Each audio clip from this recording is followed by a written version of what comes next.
భార్యను గెంటేసి ఇంటికి తాళం వేశాడు ఓ కసాయి భర్త. హైదరాబాద్ ఉప్పల్ వెంకట్రెడ్డి నగర్లో ఈ ఘటన చోటు చేసుకుంది. 2009లో లావణ్యకి పోలీస్ డిపార్ట్మెంట్లో పనిచేసినటువంటి నాగరాజు వివాహమైంది. అయితే గత కొన్ని రోజులుగా మరో మహిళతో నాగరాజు అక్రమ సంబంధంలో ఉన్నారట. ఇంటికి తాళం వేసి ఇద్దరు పిల్లలు భార్యని గెంటేశాడు ఆ సదర్ భర్త. న్యాయం చేయాలని వేడుకుంటుంది ఆ భార్య లావణ్య. మనం చూస్తున్న విజువల్స్లో ఆయనే నాగరాజు. సో కొన్ని రోజుల క్రితం ఒక మహిళతో పెళ్ళయింది. ఉప్పల్ వెంకట్రెడ్డి నగర్లో నివాసం ఉంటూ ఉన్నారు. 2009లో లావణ్యతో వివాహం జరిగింది నాగరాజుకి. అయితే కొన్ని రోజులుగా మరో మహిళతో అక్రమ సంబంధంలో ఉన్నటువంటి ఆ సదరు నాగరాజు అనేటువంటి ఆ పోలీస్ డిపార్ట్మెంట్లో పనిచేసి న్యాయం చేయాల్సినటువంటి ఆ వ్యక్తే ఈ రకంగా ఇంకో మహిళతో సంబంధం పెట్టుకొని భార్యను పిల్లల్ని బయటికి గెంటేసారంటే ఇక ఆయన ఆ వృత్తికి ఏం న్యాయం చేయగలుగుతాడు? మరి ఆయన పైన పోలీసు ఎటువంటి సీరియస్ యాక్షన్ తీసుకుంటారో చూడాలి. న్యాయం అని చెప్పి ఆశ్రయిస్తే న్యాయం చేయకపోగా ఏకంగా కంచే చేను మేసంత అంటారు చూసారా, అలా న్యాయానికి రక్షణగా ఉండాల్సినటువంటి వ్యక్తులు, చట్టానికి రక్షణగా ఉండాల్సినటువంటి వ్యక్తులు ఏకంగా చట్టాన్ని మేస్తూ ఈ రకంగా అక్రమ సంబంధాలు పెట్టుకొని భార్య పిల్లల్ని బయటికి తోసేయడం అంటే ఇంతకంటే నీచమేమి ఉండదు. మరి దీనిపైన పోలీసు ఎటువంటి స్ట్రిక్ట్ యాక్షన్ తీసుకుంటారో చూడాలి. సదరు భార్య లావణ్య ప్రస్తుతానికి తనకు న్యాయం చేయండి అని చెప్పి పెద్ద ఎత్తున ఆవేదన వెలగక్కుతోంది. ఒకసారి ఆ కింద విజువల్స్ కనబడుతున్నటువంటి ఆ మహిళే లావణ్య, తన భార్య. సో మరి ఆమె తన ఆవేదన వ్యక్తం చేస్తోంది. తన భర్త ఇంట్లో నుంచి గెంటేశాడని, ఒక అక్రమ సంబంధం పెట్టుకొని వేరే మహిళతో ఆయన ఉంటూ ఉన్నాడని చెప్పి ఆ సదరు మహిళ చెప్తోంది. ఒకసారి తను ఏం చెప్పిందో చూద్దాం.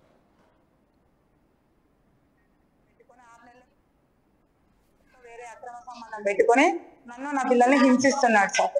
నేను రెడ్ హ్యాండెడ్ సార్. నా పేరు కటకం లావణ్య, నా భర్త పేరు కె నాగరాజు. ఫస్ట్ బెటాలియన్ లో విధులు నిర్వర్తిస్తున్నారు, యూసఫ్గూడ బెటాలియన్. నాకు 2009లో పెళ్లి జరిగింది, అక్టోబర్ 29. ఇప్పుడు పెళ్ళైన కాంచి బానే ఉన్నాం సార్.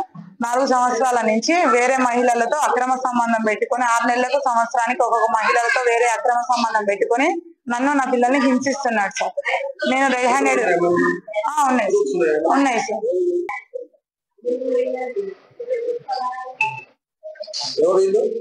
వీళ్ళు అక్రమ సంబంధం పెట్టుకున్న మహిళలు.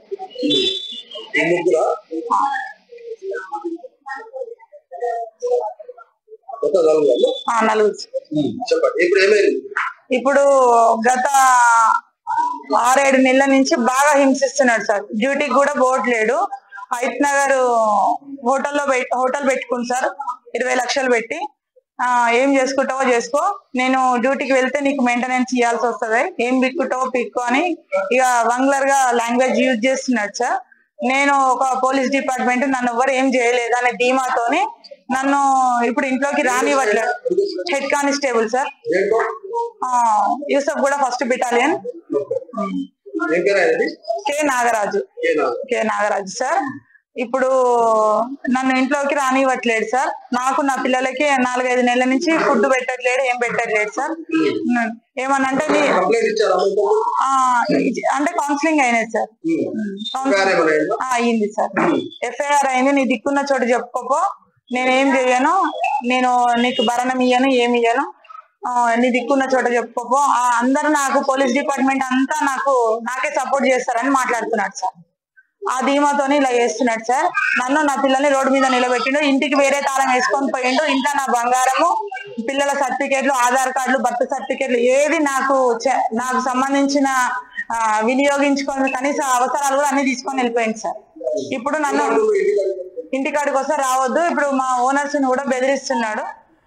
రైట్, చూసారు కదా భార్య ఏం చెప్తుందో. మహిళ కాదు, అక్రమ సంబంధాలు పెట్టుకుని కేవలం ఒక్క మహిళతో కాదు, మహిళలతో 4-5 ఉన్నారని చెప్పి అక్కడ ఫోటోలు కూడా చూపెడుతోంది. చివరిలో తనకు మాట మాట్లాడుకొచ్చింది, నేను పోలీసుని కాబట్టి పోలీసులంతా నాకే సహకరిస్తారనే ఒక మాట ఆ భర్త ఇలా చెప్తున్నాడని చెప్పి మాట్లాడుకొచ్చింది. మొన్నేమో 2 రోజుల క్రితం ఒక పోలీస్ కానిస్టేబుల్గా పనిచేస్తున్నటువంటి భార్య భర్తని వేధిస్తోందని చెప్పి భార్యతో ఆర్టీని ఆశ్రయించాడు. మీరు ఏం మాట్లాడాడో ఆయన అని చెప్పి చూశారు కూడా.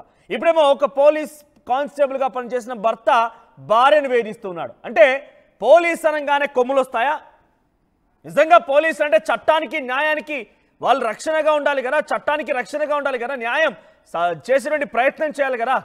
మరి ఆ పోలీసులే ఇలా కుటుంబీకులు వేధించడాలు, నలుగురిలో కనబడితే ఎవరైనా సరే పోలీస్ అనగానే అదో పవర్. పోలీసులు అనేది బాధ్యత, మీకు సమాజం అటువంటి ఒక కీలకమైన బాధ్యత, మీకు ఇచ్చేది గౌరవం మాత్రమే. మీరు దాన్ని భయం అనుకుంటే పొరపాటు పడట్టే. మీకు కేవలం ఆ పోలీస్ అనే పదానికి, మీరు వేసుకున్నటువంటి ఆ యూనిఫామ్కి మాత్రమే మీకు ఇచ్చేటువంటి గౌరవము, ఇది భయం కాదు. సో మీరు మీ కుటుంబీకులనే వేధిస్తున్నారంటే ఇంకా బయటకు వస్తే ఎంతలా ఇబ్బందులకు గురి చేస్తారు. ఆ రోజు ఆ పోలీస్ కానిస్టేబుల్ భార్య కానివ్వండి, ఈరోజు ఈ పోలీస్ కానిస్టేబుల్ భర్త కానివ్వండి. యూసఫ్ కూడా ఫస్ట్ బెటాలియన్లో పనిచేస్తున్నట్టే ఈ నాగరాజ్ అనేటువంటి వ్యక్తి 6 నెలలుగా ఉద్యోగానికి వెళ్లకుండా హయత్ నగర్ దగ్గర ఒక హోటల్ కూడా స్టార్ట్ చేశారట. ఇక భార్య, నేను పని చేస్తే నీకు ఏదైనా డబ్బులు ఇవ్వాల్సి వస్తుంది, ఏం పని చేయకుండా ఖాళీగా ఉంటే నీకు రూపాయి ఇవ్వాల్సిన అవసరం కూడా లేదని చెప్పి నేను చేసుకుంటావో చేసుకోమన్నట్టుగా ఆ భార్యతో వ్యవహరిస్తున్నాడట ఆ సదరు భర్త. మరి ఇటువంటి వాళ్ళు నిజంగా పోలీసు ఉద్యోగంలో ఆ వృత్తిలో ఉన్నారంటే పోలీస్ వృత్తికే కలంకం. నిజంగా వారు చేసిన తప్పే అయితే పోలీసులు నిర్ధారించుకు ఇటువంటి వారిని మీపైన ఇంకా గౌరవాన్ని కాపాడుకోవాలంటే ఆ పోలీస్ వృత్తిలో ఉన్నవారు ఇటువంటి వారిని తప్పు కనుక పాల్పడితే డెఫినెట్గా వారిపైన చర్యలు తీసుకోవాల్సిన అవసరం అయితే ఎంతైనా ఉంది. ఎందుకంటున్నా ఈ మాట అంటే 2 రోజులుగా సీరియల్ ఇన్సిడెంట్స్ చూస్తూనే ఉన్నాం మనం. సిరీస్ ఆఫ్ ఇన్సిడెంట్స్ బయటపడుతూనే ఉన్నాయి. భర్తను వేధించింది ఓ భార్య పోలీస్ కానిస్టేబుల్, భార్యను వేధిస్తున్న ఒక భర్త పోలీస్ కానిస్టేబుల్. ఇక్కడేమో అక్రమ సంబంధాలు మహిళలతో, ఒకరికారు ఇద్దరు కాదు నలుగురితో అక్రమ సంబంధాలు పెట్టుకొని ఏడాదికి ఒకరు చొప్పున మారుస్తున్నాడట సదరు భార్య. ఆ ఫోటోలు కూడా చూపిస్తోంది. తన ఫోటోలు ఇక్కడ చూడండి, తను చూపించిన ఫోటోలు అక్కడ చూడండి, ఆ ఫోటోలు చూపిస్తోంది తను. సో నలుగురితో అక్రమ సంబంధాలు పెట్టుకున్నాడట. పోలీస్ అనగానే కిరీటం వస్తుంది, పవర్ వస్తుందని చెప్పి ఇంట్లో వాళ్ళని బయట వాళ్ళని వేధిస్తే అది పొరపాటు పడ్డట్టే. ఒకటి గమనించండి, ఇప్పటికైనా మీ సామాన్యులు కానివ్వండి, సమాజం మీకు ఇచ్చేది గౌరవం మాత్రమే. భయం ఉండాలి. ఎవరికి ఉండాలి భయం? తప్పు చేసే వాళ్ళకి భయం ఉండాలి. వారిని భయపెట్టండి, నిజాన్ని కక్కించండి, చట్టాన్ని కాపాడండి. కానీ కుటుంబీకుల్ని సామాన్యులు దొరికింది కదా సందన్నట్టుగా వారిపై రెచ్చిపోయే విధంగా ప్రవర్తిస్తే డెఫినెట్గా మీకు వచ్చింది ఒక చిన్న బృహత్తర బాధ్యత. ఆ బాధ్యతను విస్మరిస్తే బాధలు పడక తప్పదనేది మాత్రం ఆ పోలీస్ వ్యవస్థలో ఇటువంటి కొంతమంది ఆలోచన చేసేవారు కూడా గుర్తుంచుకోవాలి. మా ప్రతినిధి పెట్రిషా అందుబాటులో ఉన్నారు. పెట్రిషా, ఏం జరిగింది? నాగరాజు యొక్క వ్యవహారం పైన భార్య ఏం చెప్తోంది? ఇప్పుడు తను ఎటువంటి ఫిర్యాదు అందించింది? అప్డేట్స్ ఏంటి?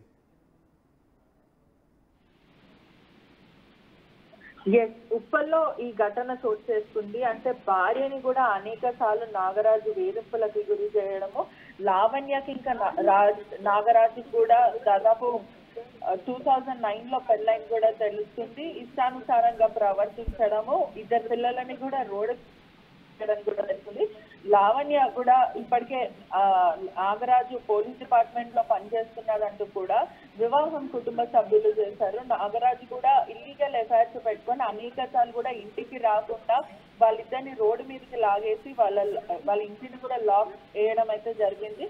ఇప్పటికే నాకు న్యాయం జరగాలంటూ కూడా రోడ్డు మీదకి వచ్చి కూడా మాట్లాడుతున్న పరిస్థితి కనిపిస్తుంది. లావణ్య అనేక సార్లు చెప్పినప్పటికీ కూడా నాగరాజు వినకపోవడం, కానిస్టేబుల్ గా యూసఫ్ కూడా హెడ్ కానిస్టేబుల్ గా కూడా అక్కడ విధులు నిర్వహిస్తున్నారు. హైత్ నగర్ హోటల్లో కూడా దాదాపు 50 లక్షల వరకు పెట్టుబడి పెట్టి కుటుంబానికి ₹1 ఇవ్వకుండా, ఏదైతే ఉద్యోగం కూడా వెళ్లకుండా, నేను ఉద్యోగంకి వెళ్తే నీకు మెయింటెనెన్స్ ఇవ్వాల్సి వస్తుంది, నీకు ₹1 రానియకుండా నేను ఉద్యోగం కూడా మానేస్తాను, కానీ నువ్వు చిప్పకూడు తినాలంటూ కూడా ఆమెని అనేక మాటలు అంటూ ఇబ్బందులు పెడుతూ ఇల్లీగల్ 1 కాదు 2 కాదు దాదాపు 5 నుంచి 10 ఇల్లీగల్ ఎఫైర్స్ కూడా ఉన్నాయి. ఈ క్రమంలో అగ్నిసాక్షిగా పెళ్ళాన్న భార్యను కూడా ఇష్టానుసారంగా మాట్లాడడం, అదే కాకుండా తనకి డబ్బులు ఇవ్వకపోవడము, ఇల్లీగల్ ఎఫైర్స్ తోని అతను ఇంటికి కూడా రాకుండా, పిల్లలని కూడా తిండి పెట్టకుండా, లేదంటే వాళ్ళ ఫీజులు కట్టకుండా కూడా ఇబ్బంది పాలు చేస్తున్నారు. అనేక సార్లు కూడా లావణ్య చెప్పినప్పటికీ కూడా వినకపోవడము, నేను మీ సుపీరియర్స్ కి కంప్లైంట్ ఇస్తా అంటే, నువ్వు ఎవరికి కంప్లైంట్ ఇస్తావో ఇసుకో, అందరు నాకే వస్తాస్తు పలుకుతారు, నాకు హోదా ఉంది, నేను ఆ హోదాతోనే నేను ఏం చేయాలో నాకు తెలుసు అంటూ కూడా భార్యని బెదిరింపులకి భయప్రాంతులకు గురి చేస్తున్నాడని కూడా తెలుస్తుంది. రైట్ పెట్రిషా, హైదరాబాద్ ఉప్పల్ వెంకట్రెడ్డి నగర్లో నివాసం ఉంటున్నటువంటి నాగరాజు అతని భార్య 2009లో వివాహం చేస్తున్నారు. 2 పిల్లలు కూడా ఉన్నారు. సో ఆ తర్వాత నుంచి కొన్ని రోజుల పాటుగా బాగా ఉన్నప్పటికీ కొన్ని రోజుల క్రితం నుంచి అక్రమ సంబంధాలు, మహిళలతో అక్రమ సంబంధాలు పెట్టుకొని, ఒకరు కాదు 2 కాదు నలుగురితో అక్రమ సంబంధాలు పెట్టుకొని ఏడాదికి ఒకరు చొప్పున మారుస్తూ తన ఇంట్లో వేధిస్తున్నాడని, కొన్ని రోజుల నుంచి చాలా విపరీతమైనటువంటి వేధింపులు ఎదుర్కొంటున్నానని చెప్పి అసదరు భార్య చెప్తోంది. నాగరాజు యూసఫ్ కూడా ఫస్ట్ బెటాలియన్లో హెడ్ కానిస్టేబుల్గా పనిచేస్తున్నారట. పోలీస్ వృత్తిలో ఉండి నలుగురు ఎవరైనా ఇబ్బందులు పెడుతున్నారు, సమస్య వచ్చిందని అంటే వారి సమస్య పరిష్కారానికో లేదంటే వారికి కొంత బాధ్యతగా నిలవాల్సినటువంటి పోలీస్ వృత్తిలో ఉన్నటువంటి ఇలాంటి వాళ్ళే మేము ఇంకా కంచే చేను వేస్తాన చందంగా వాటిని మేమే చంపేస్తాం, చట్టం ఎక్కడిది న్యాయం ఎక్కడిది, మొత్తం మేమేం చెప్తాది అన్నట్టుగా వ్యవహరిస్తున్నారంటే అర్థం చేసుకోవాలి.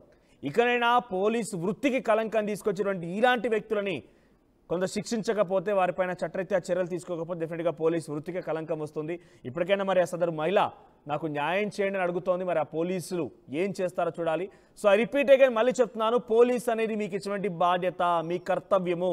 మీరు ఆ బాధ్యతను విస్మరించి మాకు వచ్చింది ఇక యూనిఫామ్ అనగానే పవర్ చూపిద్దాం, మేము బాగా పేటరేగిపోతాం అనుకునేటువంటి కొంతమంది పోలీసులు ఎవరైతే ఉన్నారో మీ పద్ధతి మార్చుకోండి.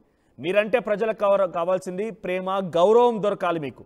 కానీ కనబడగానే కనిపించాడ్రా బాబు అన్నట్టుగా పరిగెట్టడమో, మిమ్మల్ని చూడగానే అసహించుకోవడమో, లేకపోతే మిమ్మల్ని చూడగానే డబ్బులే గుర్తుకు రావడమో, డబ్బులు ఇస్తే కానీ పనిచేయని రకంగా వాళ్ళ ఆలోచన ఉండడమో అది మీ పొరపాటే.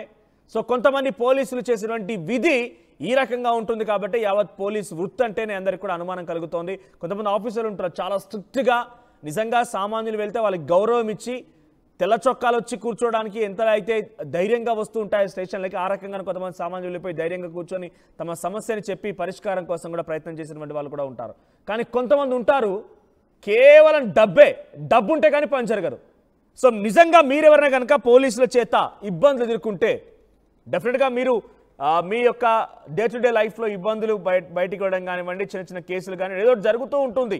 ప్రతి వ్యక్తిలో కూడా కొన్ని అంశాలు ఉంటాయి కాబట్టి ఎప్పుడైనా మీ ఎక్స్పీరియన్స్లో పోలీసుల చేత ఇబ్బంది పడ్డవారు ఉన్నారా?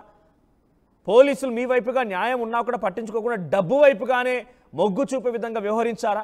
సో మీ అభిప్రాయం ఏంటి? మీరు కలిగినటువంటి ఎక్స్పీరియన్స్ ఏంటో కామెంట్ చేయండి. సో నాకు చాలా గౌరవం ఉంది చట్టాలపైన, పోలీస్ వ్యవస్థ పైన. కానీ కొంతమంది చేసినటువంటి చర్యల వల్ల ఏకంగా సామాన్యులు కూడా ఇబ్బంది పడుతున్నారు కాబట్టి ఇక నోటీస్ చేయాల్సి వస్తుంది.